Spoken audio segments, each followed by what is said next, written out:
은혜 받은 자라는 제목으로 말씀을 전하도록 하겠습니다. 우리는 지난 시간에 이 사울이 사환 한 사람과 암나기를 찾으러 나가는 사건에 대해서 알아봤습니다. 사울은 이 베냐민 지파 기스의 아들이었었죠. 그의 외모는 매우 준수했고 그의 키는 다른 사람들보다 머리가 하나는 더 컸었다라고 이야기를 하죠. 그의 외모만 보면 모든 사람들이 꿈꾸던 그런 왕의 용모를 갖추었던 사람으로 우리는 생각할 수 있습니다. 그리고 또 그의 내면도 생각보다 성실하고 책임감도 강한 인물이었습니다. 어느 날 이 아버지의 암나기들을 잃어버리게 되자 아버지는 사울에게 사환 한 사람과 동행하여서 그 암나귀들을 찾아올 것을 명령합니다. 사울은 이 아버지의 말에 순종해서 이 산으로 들로 산지 사방을 돌아다니면서 암나귀를 찾는 모습을 우리가 알아보았습니다. 그런데 사흘이 지나도록 암나귀를 찾을 수가 없었죠. 그때 그는 아버지가 자신들에 대해서 걱정할 것을 우려하여서 돌아갈 결단을 내립니다. 그런데 같이 있던 사환이 하는 말이 에브라임 산지 라마에 하나님의 사람이 있다. 그 사람을 찾아가자라고 제안을 하게 되었고 그 사환은 자기가 가지고 있는 모든 은전을 내놓는 모습을 보여주었습니다. 이렇게 해서 사울은 사무엘이 있었던 그 성읍으로 들어가게 되었는데 그때부터 마치 미리 짜놓은 것처럼 정확한 타이밍이 연속적으로 일어나는 모습이 보여지게 됩니다. 그때 마침 물을 길러 나온 소녀들을 만나게 되죠. 그 소녀들에게 사무엘의 위치를 물어보자 그 소녀들은 사무엘이 곧 제사를 드리기 위해서 성읍에 왔으니 빨리 가면 만날 수 있을 것이다 라고 이야기를 합니다. 그래서 성읍에 들어가니까 마침 산당에 올라가려고 했었던 사무엘을 마주치게 됩니다. 사실 하나님께서는 전날에 사무엘에게는 이미 이스라엘 왕으로 기름 부을 자를 만나게 될 것이다 라는 사실을 예고해 주셨습니다.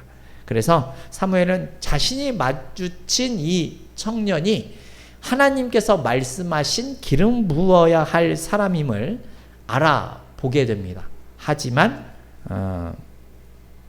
사울은 그 사실을 모르게 되죠. 사무엘이 누군지 잘 모르는 상황입니다. 이렇듯 오늘 말씀은 사무엘이 사울을 기름 부어서 이스라엘의 왕으로 세우는 중요한 장면입니다.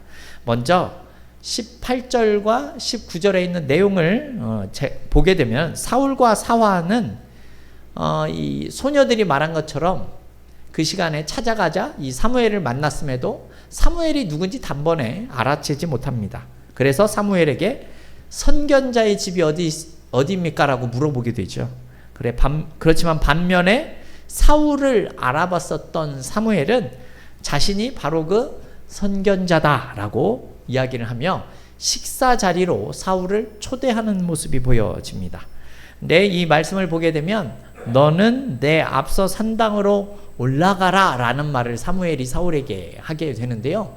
이 말은 네가 먼저 올라가면 내가 뒤쫓아가겠다 라는 의미가 아니라 함께 올라가는데 사울을 먼저 앞세워서 올라간다라는 의미입니다. 왜 이렇게 하느냐 하면 사울이 중요한 인물이다라는 사실을 지금 사무엘이 보여주는 그런 예우다라는 겁니다. 또 저녁 만찬에 이 사울을 초대하는 것도 큰 예우입니다. 사울을 하나님께서 세우시는 이스라엘의 왕으로 알고 있기 때문에 지금 사무엘이 처음 만나는 사울에게 극진한 예우를 보여주는 모습이 나타나고 있는 겁니다. 더군다나 내일 아침에 너를 보내주겠다라고 사무엘이 이야기를 하는데 사실 사무엘이 이렇게 말하는 데에는 두 가지 정도의 이유가 있습니다. 첫 번째는요.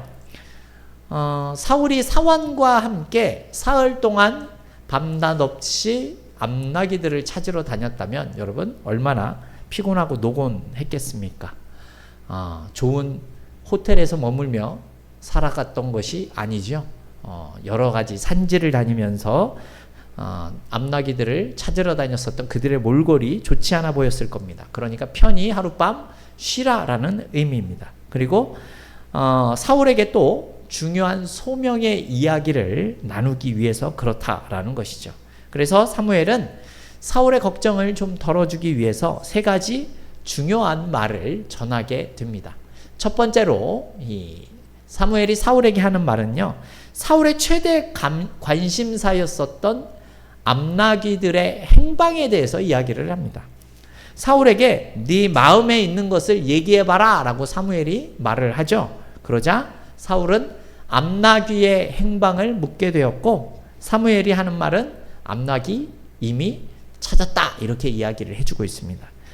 사실 사무엘에게 있어서 이스라엘의 왕을 세우는 매우 중요한 그러한 현장입니다. 그런데 사울은 기껏 암나귀들이 어디 있습니까? 라고 이렇게 물어보는 것이 어쩌면 격에 맞지 않는 언행일 수도 있습니다. 하지만 여기서 우리가 생각해 볼 수 있는 내용이 무엇입니까? 사무엘은 이런 엄중한 자리에 그런 얘기를 하지 말아라 라고 이야기를 한 것이 아니죠. 오히려 사울의 입장을 배려해서 지금 이야기를 하고 있는 내용이다라는 겁니다. 여러분, 이런 사무엘을 보면서 우리는 좋은 지도자가 어떤 사람인지를 좀 생각해 볼 수 있는 장면이라고 생각이 듭니다. 사무엘의 훌륭한 점이 무엇입니까? 지금 사울이 처한 상황을 무시하지 않는 겁니다.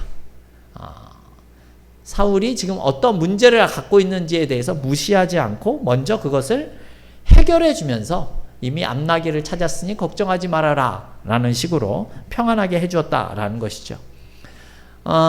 여러분, 그러나 이 반면에 좋지 않은 지도자들이 보이는 행동 중 하나가 무엇입니까?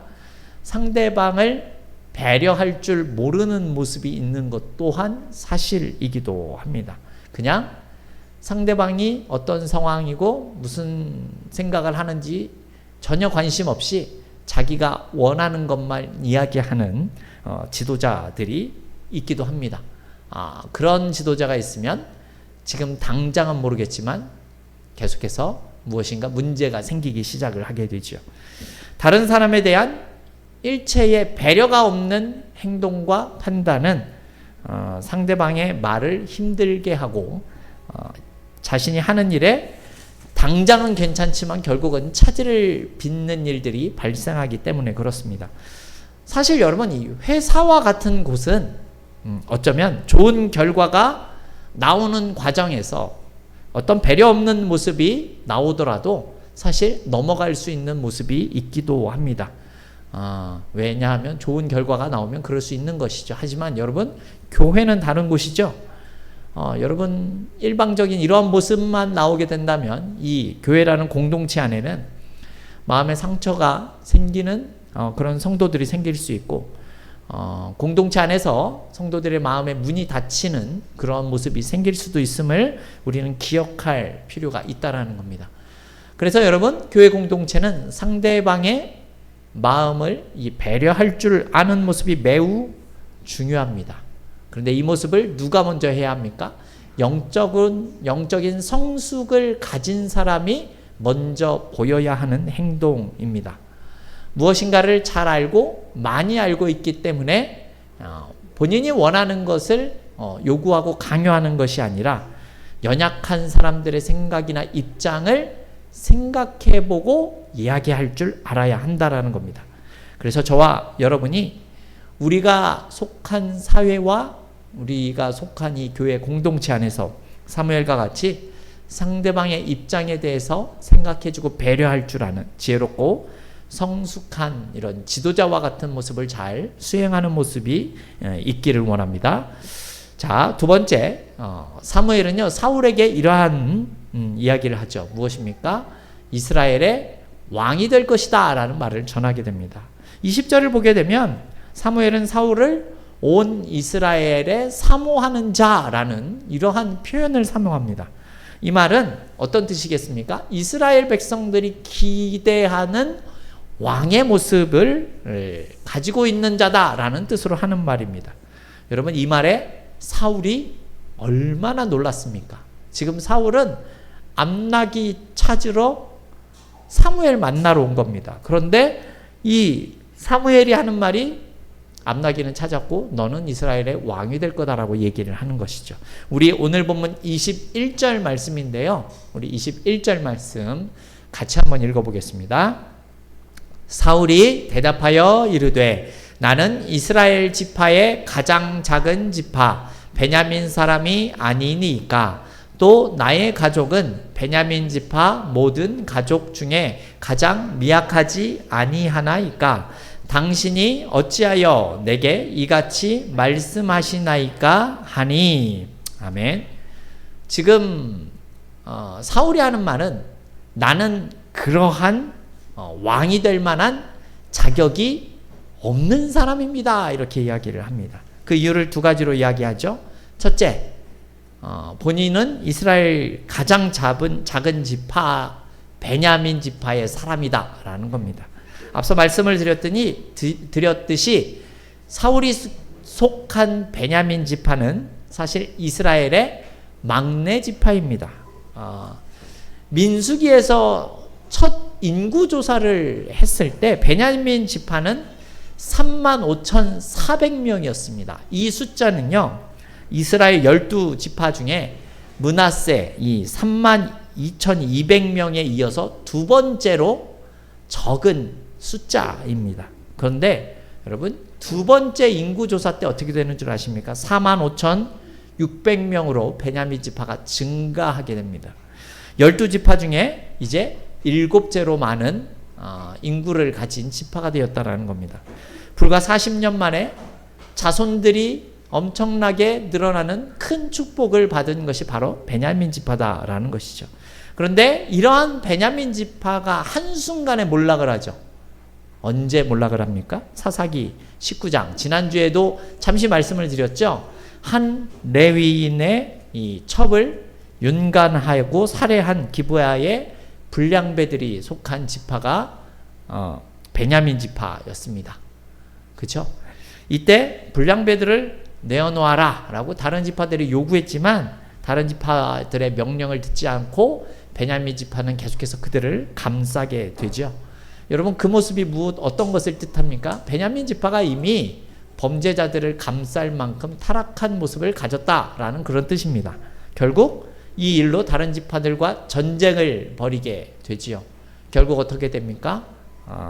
바위 뒤에 숨어 있었던 군사 600명만 빼놓고 전멸하게 됩니다. 훗날 이 길르앗 야베스의 여인들을 이 600명이 납치를 해서 그 명맥만 간신히 유지해서 내려오고 있는 것이 지금의 베냐민 지파다라는 것이죠. 이 사울의 아버지인 기스도 역시 지금 유력한 자라고 성경은 이야기하는데 유력한 자이긴 하지만 이때 이 600명이 남았을 때 그 중에 한 사람이었을 것으로 생각을 합니다. 그런데 그 와중에 그에 속한 그 기스의 아들 사울이 갑자기 왕이 된다라는 것이 여러분 정말 상상할 수 없는 일이다라는 겁니다. 여러분 이러한 내용을 통해서 우리가 깨달을 수 있는 것이 무엇이 있겠습니까? 하나님이 어떤 사람을 쓰시느냐라는 사실을 우리는 좀 생각해 볼 필요가 있다는 겁니다. 이 세상 사람들의 기준에 의하면 사실 사울을 사용하는 것은 크게 바람직한 용인술이 아니죠. 여기서 하나님이 외적인 그런 요소를 가지고 사람을 판단하는 것이 아니다라는 사실을 우리는 알 수 있다라는 겁니다. 하나님은 누가 하나님을 의지하고 순종하는지를 달아보시는 분입니다. 그래서 하나님은 이 세상에 가장 약한 자를 들어서 강한 자를 부끄럽게도 만드실 수 있다라는 사실을 확실히 보여주는 내용이다라는 겁니다. 두 번째, 사울이 왕이 된다라는 이 내용은 자신의 아버지 가족이 베냐민 지파 중에 매우 미약하다라는 그런 표현에 있습니다. 자세히 알 수는 없지만 아버지 기스를 우리는 지난 시간에도 베냐민 지파에서 유력한 사람이다라고 표현을 했습니다. 실제로 기스 집안이 베냐민 집안 안에서 가장 보잘것없는 집안은 아니었을 것으로 추정할 수 있습니다. 이 내용은 사울이 겸손하게 이야기한 것으로 보여집니다. 초창기 사울은 이러한 모습을 봐도 겸손한 사람이었다라고 우리는 생각할 수 있습니다. 물론 왕 위에 오른 후에 변질되었고 변질되지만 않았다면 하나님을 그가 이스라엘의 왕으로 섬기면서 지도자의 역할을 잘 감당했었다면 아마도 이스라엘 역사에 매우 선한 왕으로 기억될 수 있었을 겁니다. 더세움교회 성도 여러분, 이러한 사울의 모습을 우리가 생각을 해보면서 우리는 우리의 신앙이 초심을 잃지 않을 때 우리의 신앙을 잘 유지할 수 있다라는 생각을 할 수 있어야 합니다. 여러분, 하나님의 은혜는 늘 우리가 새롭게 기억할 필요가 있습니다. 여러분, 구약의 이스라엘 백성들 한번 생각을 해보시겠습니다. 그들은 출애굽을 했죠. 홍해를 건넜습니다. 40년 광야를 지내는 동안 그들은 단 한 번도 노동을 하지 않았음에도 채워주시는 하나님의 은혜를 경험하며 살았었습니다. 40년 동안 매일매일이 기적이었고 매일매일 하나님을 체험할 수 있는 그런 과정을 경험했습니다. 그러나 그들이 적과 꿀이 흐르는 가나안 땅에 들어가자마자 어떻게 됩니까? 하나님을 잊어버리고 우상을 섬기는 모습을 우리가 성경을 통해 알게 됐죠. 그들은 매일 역사하셨던 하나님을 잊어버렸습니다. 그렇게 역사하실 수 있는 하나님에 대한 초심을 잃어버린 그리고 교만을 얻게 된 자들이었다라는 겁니다. 여러분, 우리들도 조심해야 될 모습이 이러한 모습입니다. 여러분, 우리가 힘들 때 혹은 병이 들었을 때 혹은 어려운 일을 당할 때는 하나님을 열심히 찾는 것이 우리들의 실제적인 모습이기도 합니다. 그런데 오히려 우리는 평안할 때 하나님을 잘 찾지 않죠. 그죠? 그것이 우리들의 연약한 모습입니다. 그러나 하나님 앞에서 우리는 평안할 때일수록 하나님을 찾고 말씀을 찾으며 그 앞에 자신을 비추어 보는 모습을 가지면서 살아가야 한다라는 것이죠. 기도의 자리를 찾아가며 여러분, 나의 마음이 하나님을 향했었던 나의 첫 마음인 것처럼 생각하며 그렇게 하나님을 찾는 모습을 끝까지 가져갈 수 있는 우리들의 모습이 되었으면 좋겠습니다. 그리고 이제 사무엘이 사울에게 있어서 마지막으로 하는 말을 이것입니다. 사울을 상석에 앉히고 정중히 식사 대접을 합니다. 사무엘은 청한자 중에 사무엘을 상석에 앉혔습니다. 그리고 미리 준비한 음식을 내어오게 만듭니다.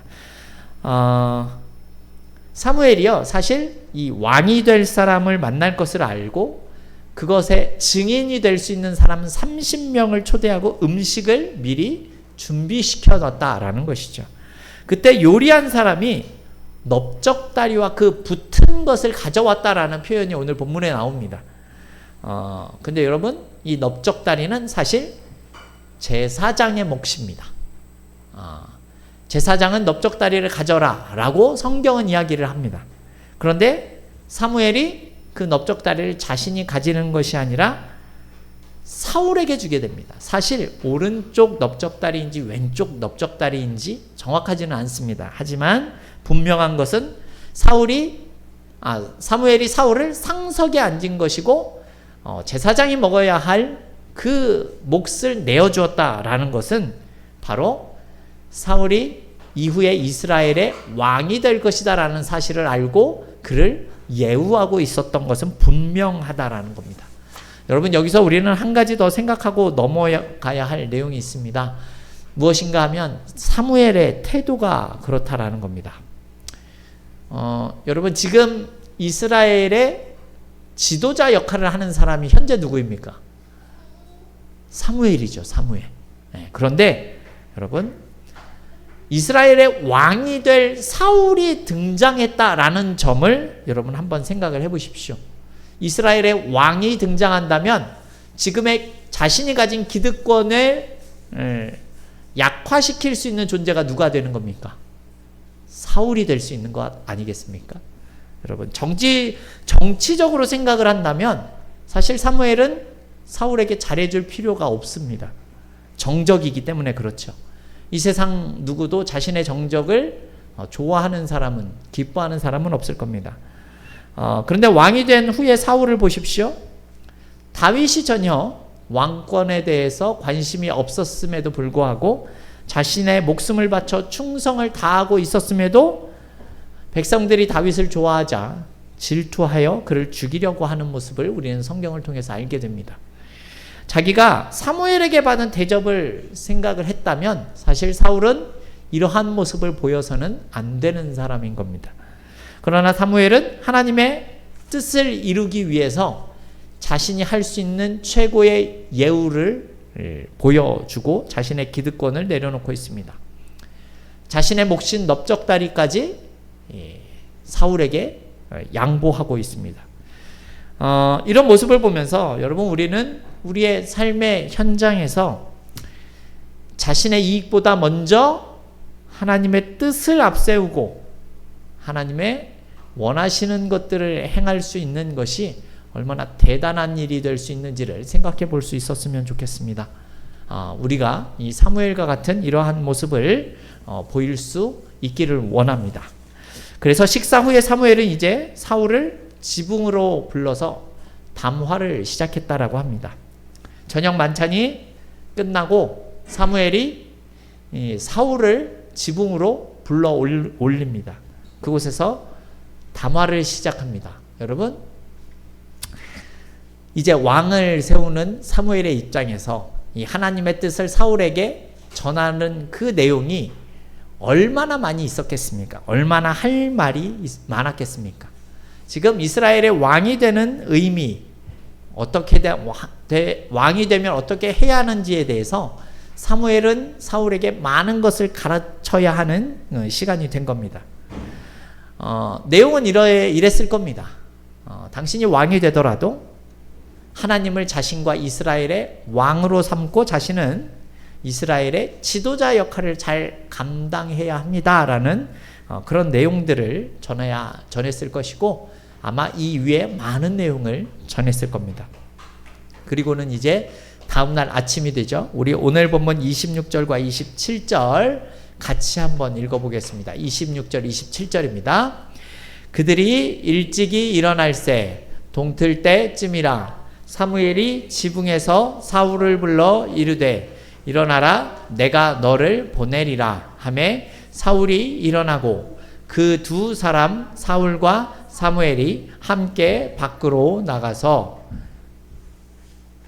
성읍 끝에 이름에 사무엘이 사울에게 이르되 사환에게 우리를 앞서게 하라 하니라. 사환이 앞서감으로 또 이르되 너는 이제 잠깐 서 있으라.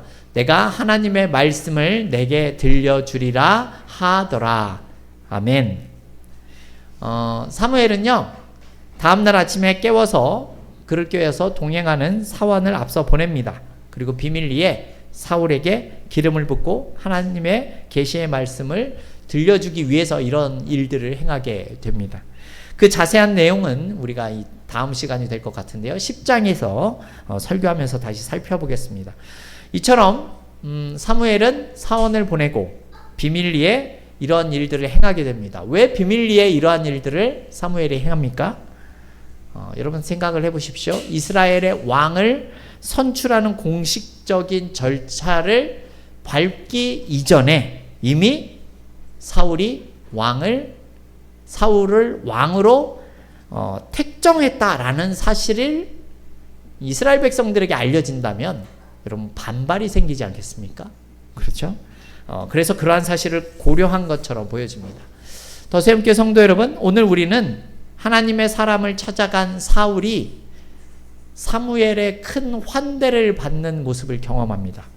얼마나 여러분 놀라운 일입니까? 하나님의 사람이 자신에게 장차 이스라엘의 왕이 될 사람이다 라고 이야기를 했다라는 겁니다. 스스로 생각할 때는 그러한 자격이 없음에도 사울은 이러한 은혜를 입은 자가 되었다라는 겁니다. 근데 여러분, 우리 한번 생각해 봤으면 좋겠습니다. 지금 사울이 굉장히 과분한 대접을 받았죠. 큰 은혜를 받았습니다. 여러분, 그런데 그 은혜가 사울에게만 일어난 것입니까? 아닙니다, 여러분. 오늘 우리는 사울보다 더 과분한 은혜를 받은 자들이었다라는 사실을 기억하셨으면 좋겠습니다. 여러분, 하나님께서 오늘 우리에게 베푸신 은혜는 사울에게 베푸신 것 이상이라고 저는 생각합니다. 왜 그렇죠? 하나님은 죄인된 우리에게 자신의 독생자까지 내어주셨기 때문에 그렇습니다. 제가 전에도 말씀드린 적이 있지만 하나님이 우리를 위해서 독생자를 내어주셨다라는 것은 여러분, 우리의 목숨이 독생자만큼의 가치를 지닌 목숨이 되었다라는 뜻이라는 겁니다. 이해되십니까? 하나님은 우리를 이렇듯 자신의 자녀로 삼아주셨다라는 것이죠. 왜 그렇습니까? 사랑하기 때문에 그런 겁니다. 우리를. 다른 이유가 없습니다. 여러분, 그래서 우리가 해야 할 일은 그 사랑에 응답하는 거죠. 믿음으로 하나님의 그 모습을, 그 마음을, 그 사랑을 우리는 영접하는 것이 필요하다라는 겁니다. 여러분, 오늘 말씀을 통해서 사울에게 주어진 은혜보다 더 큰 은혜가 나에게 주어졌다라는 사실을 믿음을 통해서 날마다 하나님 앞에 감사하며 천국 백성으로서의 축복된 삶을 누리며 살아가는 저와 여러분이 다 되어질 수 있기를 주님의 이름으로 축원합니다. 아멘.